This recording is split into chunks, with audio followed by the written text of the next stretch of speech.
परम आदरणीय योगी आदित्यनाथ जी उत्तर प्रदेश के जो मुख्यमंत्री हैं और समस्त भारत में बहुत ही पूजनीय, बहुत ही आदरणीय जिला देखिए बड़ा सुंडा के समस्त जनता, पंडलिया के समस्त जनता ये पंडाल के नीचे विराजमान है। ऐसे आदित्य योगीनाथ जी का सादर प्रणाम करत हूँ, अभिनंदन करत हूँ। और साथ में जो इतनी बड़ी संख्या में मोर भाई बहनी दीदी माँ सब एकत्रित है, आप सब लगी प्रणाम और जय जोहार करत हूँ। आदरणीय योगी जी के यहाँ चरण पड़ते ही ये बात तो बिल्कुल निश्चित हो गए, सुनिश्चित हो गए हैं कि आने वाले समय में छत्तीसगढ़ में परिवर्तन के लहर चलत है। चलत है ना परिवर्तन के? क्या चीज के परिवर्तन के लहर चलत है आप मन बताओ? कांग्रेस के उल्टा गिनती के कांग्रेस में परिवर्तन के लहर चालू हो गए हैं और भारतीय जनता पार्टी के कमल निशान खिलने वाला है। आगामी 7 तारीख को ये बात तय हो गई। बहुत ही हर्ष और खुशी की हमारी बात है कि हमारे कुंडा के पावन धरा में आज ऐसे हिंदू हृदय सम्राट के यहाँ पे आगमन हुए जिला देखे पर जन जन कर सकते हैं। हमारे मंच में हमारे बहुत ही आदरणीय जिलाध्यक्ष अशोक साहू जी, आदरणीय गोपाल साहू जी, हमारे बिहार के जिन विधायक है आदरणीय रणधीर राणा सिंह जी, योगी अग्रवाल जी, दिनेश चंद्रवंशी जी, भुवनेश्वर भाई, जल्लू साहू जी, मंच में उपस्थित समस्त आदरणीय अतिथि मन के बहुत बहुत अभिनंदन करत हूँ। यहाँ ये चीज के पूरा विश्वास हो गया है कि पंडरिया विधानसभा में कि आने वाले सरकार न सिर्फ पंडरिया बल्कि समस्त छत्तीसगढ़ में कमल के फूल खिलने वाला है। एक से ये बात तय हो गई कि लगातार आप सब जो सामने बैठे हो भाई बहन ईमान, आप सब एक चीज की गवाही हो कि पिछले 5 साल में जितना प्रताड़ना भारतीय जनता पार्टी कार्यकर्ता सहे उतना ही हमारे हर एक जनता, हर एक गाँव के दीदी मन सहे। आज आप लोग मंच ये चीज ला बताना है जिन 36 घोषणा पिछले बार कांग्रेस से सरकार कर रही से हमला यहाँ से परम आदरणीय हमारे योगी जी ला बताना है कि का घोषणा पूरा हो है। शराबबंदी की वादा करी से घोषणा पूरा हो रही से का? प्रधानमंत्री आवास की एक भी मकान बनेगा? यहाँ बेरोजगारी भत्ता मिलेगा? यहाँ पे कोई ना गोबर बेच करके मोटरसाइकिल खरीदे होगा? यहाँ सिर्फ हो ये तो पीएससी घोटाला, गोबर घोटाला, चावल घोटाला, कोयला घोटाला, लगातार छत्तीसगढ़ पिछले 5 साल से आंदोलन कर करके संघर्ष करते हैं अपन अस्तित्व पर। जिन 15 साल के भारतीय जनता पार्टी के कार्यकाल से परम आदरणीय अटल बिहारी वाजपेयी जी के बनाए हुए छत्तीसगढ़ प्रदेश से पिछले 5 साल में हलाकान हो चुके हैं और अब समय है परिवर्तन के। और निश्चित ही ये परिवर्तन की शुरुआत आज हमारे गुंडा से, आज हमारे पंडरिया विधानसभा से होना, ये बात के संकल्प मंच के माध्यम से आज हमें सब लेकर जाना है। आप सब और साथ हूँ, अगर हाँ है सबके समर्थन है तो एक बार जयकारा करना है प्रभु श्री राम के। बोलिए जय जय श्री राम, जय जय श्री राम। आप सब से सहयोग की उम्मीद करते हुए हम सब जिला सुने वाला जो इतनी बड़ी संख्या में एकत्रित हुए हैं, मैं बहुत सीमित शब्द में अपन बात का समाप्त करत हूँ। आप सब ले जय जोहार, बहुत हृदय से अभिनंदन है आप सबके। बहुत बहुत धन्यवाद आज श्रीमती भावना बोरा जी।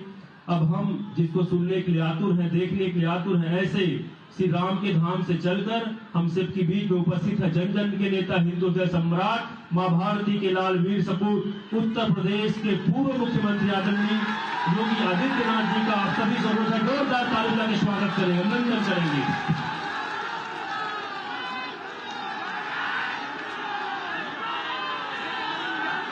भारत माता की, भारत माता की, छत्तीसगढ़ मातारी की, छत्तीसगढ़ मातारी की, माँ दंतेश्वरी की, माँ दंतेश्वरी की, शीतला माता की, शीतला माता की, बुढ़ा देव की, बुढ़ा देव की, जय श्री राम, जय जय श्री राम।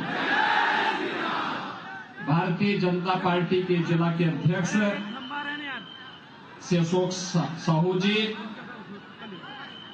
पंडरिया विधानसभा क्षेत्र से भारतीय जनता पार्टी की लोकप्रिय प्रत्याशी श्रीमती भावना बोरा जी, बिहार से यहां पर विशेष रूप से उपस्थित विधानसभा के माननीय सदस्य राणा रणधीर सिंह जी, विधानसभा के संयोजक श्री योगेश अग्रवाल जी, विधानसभा के प्रभारी दिलीप सिंह जी, श्री गोपाल साहू जी, श्री क्रांति गुप्ता जी, श्री मुकेश सिंह जी, श्रीमती सोमन कुर्रे जी, श्री दिनेश चंद्रवंशी जी, रुपेश जैन जी, सुरेश दुबे जी, ओम यदु जी, भारतीय जनता पार्टी के सभी पदाधिकारीगण और पंडरिया विधानसभा क्षेत्र से उपस्थित भारतीय जनता पार्टी के इस मुहिम का हिस्सा बनने के लिए उपस्थित यहां के सभी उपस्थित भाइयों और बहनों, छत्तीसगढ़ की धरा को मैं नमन करता हूं। भाइयों बहनों, उत्तर प्रदेश के हम सभी नागरिकों के लिए छत्तीसगढ़ की धरती ननिहाल जैसी है। आप सब जानते हैं, मर्यादा पुरुषोत्तम भगवान श्री राम की मां माता कौशल्या इसी छत्तीसगढ़ से थी।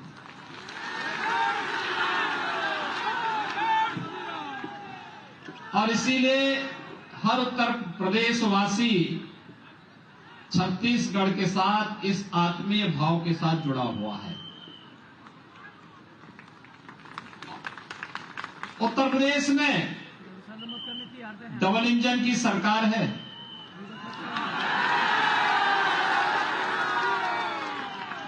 और डबल इंजन सरकार का लाभ क्या होता है? 500 वर्षों की जो समस्या थी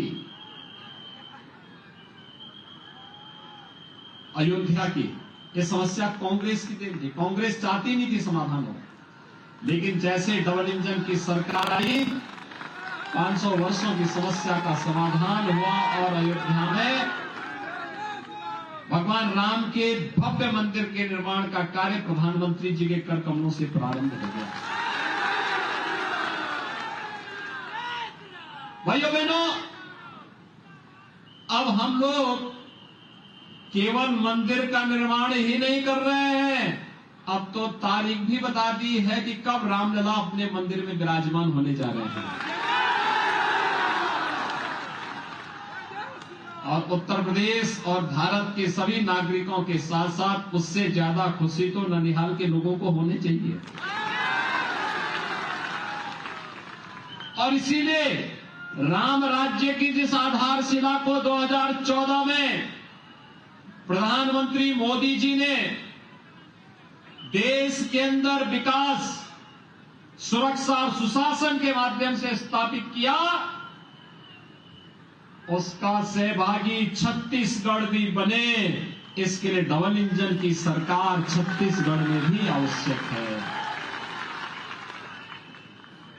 भाइयों बहनों, फर्क साफ है। एक ओर मोदी जी के नेतृत्व की विकास, सुशासन और सुरक्षा वाली सरकार बिना भेदभाव के, जाति, मत, मजहब, क्षेत्र, भाषा देखे बगैर शासन की योजनाओं का लाभ पूरे देश को समान रूप से दे रही है। विकास सबका, लेकिन तुष्टीकरण किसी का नहीं। मकान सबको, शौचालय सबको, स्वास्थ्य की सुविधा सबको, राशन सबको, लेकिन सुरक्षा में सेंध लगाने वालों के साथ कठोरता पूर्वक निपटने की तैयारी की। लेकिन भाइयों बहनों, भ्रष्टाचारियों के खिलाफ जितनी सख्त केंद्र की सरकार है, भ्रष्टाचारियों के प्रति उतनी ही सॉफ्ट छत्तीसगढ़ की सरकार है। 5 वर्ष में भूपेश बघेल जी के नेतृत्व में कांग्रेस सरकार ने विकास तो नहीं कराया, नौजवानों को नौकरी तो नहीं दी, यहां की बहन बेटियों की सुरक्षा की पुख्ता व्यवस्था तो नहीं किया, व्यापारियों को और किसानों को पीड़न भी किया, राम भक्तों को लाठीचार्ज भी करते रहे। लेकिन भाइयों बहनों, भ्रष्टाचार की एक एक कड़ी को जोड़ करके आज उन्होंने फिर भी कांग्रेस की अपनी परंपरा और संस्कारों के अनुरूप एक भ्रष्टाचार की नई माला तैयार करती है। यहां शराब घोटाला होता है, यहां कोयला घोटाला होता है, यहां खनन में घोटाला होता है, और घोटाले केवल यहीं पे नहीं, युवाओं की भर्ती में भी घोटाला हो जाता है। और यहां पर हमने तो पहले बिहार में ही सुना था चारा घोटाला, अब तो हम छत्तीसगढ़ में सुन रहे हैं गोबर घोटाला। लगता है बिहार का लालू जी का चारा यहां आकर के गोबर में बदल गया। अरे कांग्रेसियों के दिमाग में गोबर इतना भर गया कि उन्होंने गोबर का ही घोटाला कर डाला छत्तीसगढ़ में। यानी गोबर है नहीं, लेकिन गोबर खरीद करके, और जब जांच शुरू हुई तो उसमें मिट्टी के पैकेट भर भर करके भेज दिए गए। ये है कांग्रेस की वास्तविकता। भाइयों बहनों, एक घोटालों की सरकार, राम भक्तों पर हमला करने वाली सरकार, लव जिहाद को बढ़ावा देने वाली सरकार, धर्मांतरण को प्रश्रय देने वाली सरकार,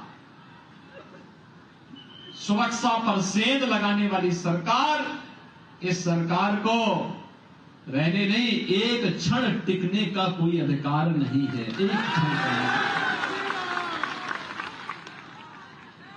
और यहां पर कैसे कांग्रेस में दायित्व दिया जाता है हिंदुओं का पीड़न करने वाले तत्वों को, उसके बहुत सारे नमूने हैं।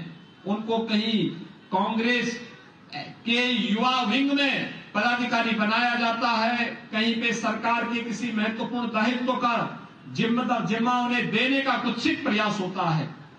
लेकिन भाइयों बहनों, ये चीजें भारतीय जनता पार्टी की डबल इंजन की सरकार जब आएगी वह तो नहीं स्वीकार कर सकती, वह नहीं स्वीकार करेगी। और फिर छत्तीसगढ़ में क्यों? छत्तीसगढ़ को तो भारतीय जनता पार्टी की सरकार ने जिस छत्तीसगढ़ की नींव सरदेव अटल बिहारी वाजपेयी जी ने रखी थी, जिस छत्तीसगढ़ को उनके मार्गदर्शन में डॉक्टर रमन सिंह के नेतृत्व की भारतीय जनता पार्टी सरकार ने विकास का एक गढ़ बना दिया था, जिस छत्तीसगढ़ में खुशहाली दिखाई देती थी, जिस छत्तीसगढ़ का भरपूर प्राकृतिक संपदा अपने आप में एक विकसित और आत्मनिर्भर छत्तीसगढ़ की एक नई कहानी को दोहराने की तैयारी हो रही थी, उस छत्तीसगढ़ के विकास में ग्रहण लगाने का काम इस कांग्रेस ने किया है। और भाइयों बहनों, इसलिए इन कांग्रेसियों को, जो लोग यहां के विकास में बाधक हैं, बहन बेटियों की सुरक्षा में बाधक हैं, नौजवानों की नौकरी और रोजगार में बाधक हैं, व्यापारियों की सुरक्षा और अन्नदाता किसानों की खुशहाली में जो लोग बाधक हैं, एक क्षण उन्हें सत्ता में रहने का अधिकार नहीं। तो घोटालाबाजों की सरकार है, एक से एक बड़े घोटाले इन्होंने यहां पर करके दिखाने का क्या प्रयास किया। मैं उत्तर प्रदेश से आता हूं। भाइयों बहनों, प्रधानमंत्री जी ने देश के अंदर 4 करोड़ गरीबों को आवास दिए, उनमें से उत्तर प्रदेश में हमने 55 लाख गरीबों के लिए मकान बना दिए। 55 लाख गरीबों के लिए, याद करिए, 55 लाख गरीब। छत्तीसगढ़ को भी 16 लाख आवास मिले, लेकिन यहां के किसी गरीब को आवास मिला नहीं। क्या आवास मिला? आवास का पैसा कहां चला गया? लेकिन हम आए हैं कहने के लिए, भाजपा आएगी, 18 लाख गरीबों को प्रधानमंत्री का आवास उपलब्ध करवाएगी।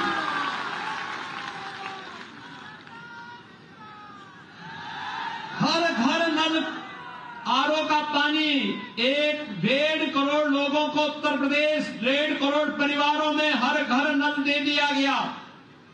छत्तीसगढ़ के लिए भी पैसा आया था, छत्तीसगढ़ का पैसा एक कांग्रेसी सरकार गए, नहीं किया इन्होंने काम।